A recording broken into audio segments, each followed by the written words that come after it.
Okay, good morning, kids. Welcome to Mr.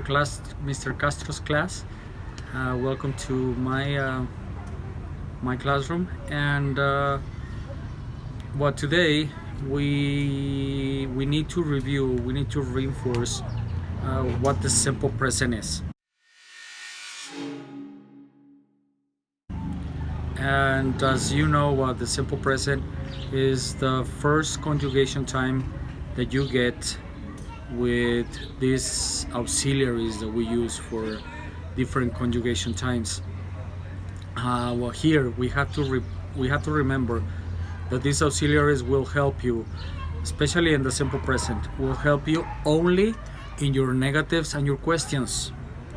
If the necessity for your conversation is different and you need to do an affirmative, then you have to remember that the verb has to be in the conjugation time. In this case, the verb has to be in present. Teacher, what is the verb in present? Okay, the verb in present is when the third person gets a treatment. The verbs go with an extra S. Okay, I'll give you an example.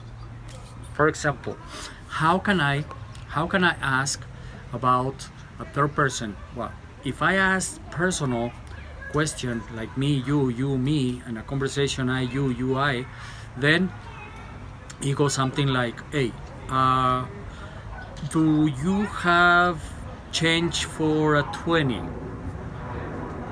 Okay, now my answer could be affirmative or negative. No, I don't have change for a 20, or yes, I have change for a 20. Okay, this is for the I or for the you questions.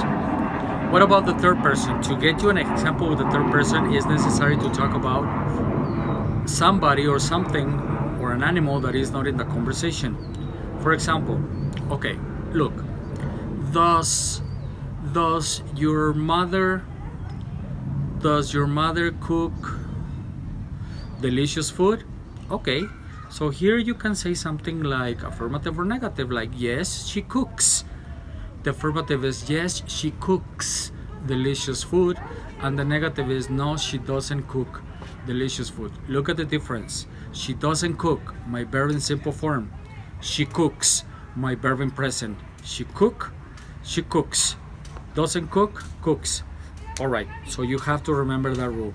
If you remember this, simple present is going to be really easy for you. All right, and until our next class, I see you later, alligator.